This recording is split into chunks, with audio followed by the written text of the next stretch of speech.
राम कथा जो अपनी जिंदगी में एक उद्देश्य बना लेता है ना भैया, वो फक्कड़ में भी उस मौज में रहता जो शहंशाह नहीं पा पाते हैं। फक्कड़पन में एक एक चौपाई गूढ़ है, एक एक चौपाई, एक चौपाई पर बोला जाए तो जिंदगी गुजर जाएगी, पर वो चौपाई पूर्ण नहीं होगी। इसलिए भैया जितने भी यहां बैठे हैं ना, कक्का हरो हमारा निवेदन है, पूछो का सुबह नहीं तो शाम रोज 5 चौपाई पढ़ना प्रारंभ कर दो, आपकी जिंदगी में हर प्रश्न का उत्तर मिलना प्रारंभ हो जाएगा। जितने भी युवान बच्चे पढ़ने वाले बैठे हैं ना, विद्यार्थी कौन कौन है पढ़ने वाले हो ना? अच्छा, कई बार अटक जाते हो ना? अच्छा, याददाश्त की बड़ी दिक्कत होती है ना? होती है ना, याद नहीं रहता, होता है ना? सुनो, आज ही गांठ बांध लो, हम 12वीं तक पढ़े हैं और बीए प्राइवेट करे हैं, लेकिन स्कूल ही नहीं गए ढंग से। जाते थे तो मास्टर कह देते थे तुम मत पढ़ो, गए हैं कम गए, क्योंकि हम जाते से वही शुरू हो जाते तो हस्तरेखा, गड़बड़ हो जाता था सब। मास्टर कहते थे तुम मत आया करो, हमने कहा नाम कट जाएगा, बोला तुम्हारा नहीं कटेगा। हमें पेपर के दिन याद रहता था कि आज जो है अर्थशास्त्र का पेपर है। लोग हमसे पूछते थे 11वीं के बाद कि आप काहे से पढ़ रहे हो, तो हम कई बार आर्ट को साइंस कह देते थे और साइंस को आर्ट कह देते थे। लेकिन सच बता रहे, व्यासपीठ से झूठ नहीं बोल रहे, हमने रामायण रोज पढ़ी अपनी माता जी की आज्ञा से।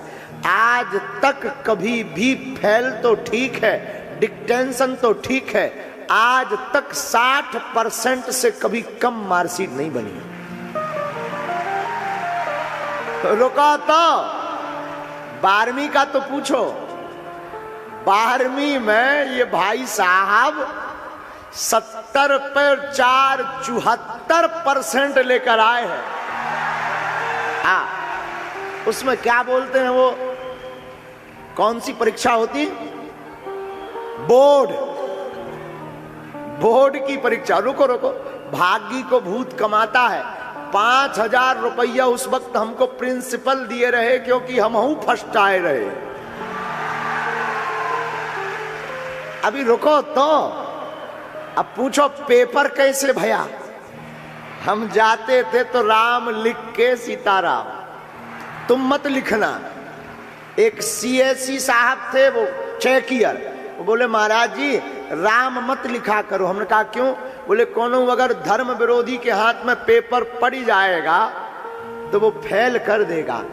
हमने कहा उसके बाप में दम नहीं है, जब पेपर में दम होगा तो कौन फेल करेगा? लेकिन रुको तो, सुनो तो, पास कैसे भाई पता है? रामायण के बल पर। हमने रामायण बहुत पढ़ा और आर्ट में लिखना बहुत पड़ता है। रामायण को हमने खूब पढ़ा, हमें उतना कंठस्थ नहीं है, जितनी भी है रामायण मैया की कृपा है। जब प्रश्नोत्तरी करने बैठते हैं, जिंदगी का ऐसा कोई प्रश्न नहीं है जिसका समाधान और उत्तर रामचरितमानस में ना हो। कोई पढ़े भर तो जितने पढ़ने वाले, रुको तो सुनो ना, जितने भी पढ़ने वाले बालक है ना, निवेदन है कल से नहीं, तुम 2-4 दिन तो पढ़ते हो और फिर सुसवा जाते हो, मतलब सो जाते हो, और रोज प्रण करते हो कि आज तो 6 बजे उठेंगे ही उठेंगे। अलार्म लगा लेते हो मोबाइल में भी, और 6 बजता है तो लगता 5 मिनट और सो ले, का बिगड़ जाएगा। और 5 मिनट के लिए अलार्म बंद करो तो सीधे 10 बजे खुला थे। हाँ जी या ना जी, होता है ना ऐसा? रात को 5 चौपाई पढ़ो। कितनी? याददाश्त नहीं आती है, याददाश्त में दिक्कत है, तो एक काम करो, रोज सूर्य भगवान को अर्घ दो और भ्रामरी प्राणायाम 2 मिनट करो। जो पढ़ लोगे वो दिमाग में भर जाएगा।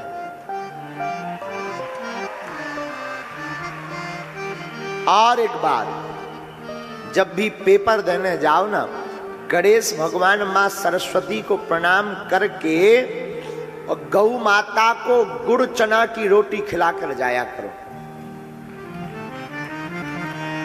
बस इसका मतलब ये नहीं कि तुम रोटी और गुड़ खवाओ तो पेपर ना भरना पड़े और पास हो जाए। ना ना ना, ये बाय बैक सपोर्टेड है। जैसे आपने बॉल देखी कुम्हड़ा की बॉल में कुम्हड़ा तो लगते हैं, पर उसे कोई तना चाहिए रहता सपोर्ट के लिए, चाहे मकान हो चाहे पेड़ा। हाँ या ना बोलो। उसी प्रकार ये उपाय सपोर्ट हैं। तुम पढ़ोगे, इन उपायों को करोगे तो 2-4 नंबर से अगर फेल हो रहे होगे तो भगवत कृपा से वो 2-4 नंबर से पास हो जाओगे। इसलिए का पढ़ो, बोलो ना, कौन कौन पढ़ेगा? Thank you very much. क्योंकि आजकल रामायण साल भर में एक बार खोली जाती है, दिवाली पे, और फटकार के फिर धर देते हैं। और पहले के जमाने में जब ये टीवी और बीबी कम चलती थी, तब रोज शाम को बयारी करके दादाजी मोटा चश्मा लगाकर बैठते थे, पूरा परिवार बयारी करके बैठता था। ठंडी में गुड़ीसे में आगी जल रही और रामायण रखी, पढ़ रहे हो सब, कोई कुकर रहा, रजाई ओढ़े और दादाजी पढ़ रहे, प्रातः काल उठ के रघुनाथा, मात पिता गुरु ना वही माथा। राम जी महाराज प्रातः काल उठ करके माता पिता गुरु को प्रणाम करते तो सब बच्चे पढ़ते थे। अब आजकल वो टीवीएन में चल गओ, देवरानी जेठानी सास बहू ढिसुम ढिसुम। तो हर घर में यही मचा है, देवरानी जेठानी सास बहू और ढिसुम ढिसुम। भाई जो देखेंगे वही करेंगे ना। अपने बच्चों को रामायण पढ़वाओ, बच्चों को जो करवा दोगे ना बच्चे वही बनेंगे। बेटा हो या बेटी, जितने भी अभिभावक बैठे हैं ना, अभिभावक मतलब माता पिता, जितने भी बैठे हैं ना, हमारी हाथ जोड़कर प्रार्थना है, रामायण भारत की धरोहर है, रामचरितमानस भारत की संपत्ति है, रामचरितमानस जीवन जीने की कला टेस्ट है, रामचरित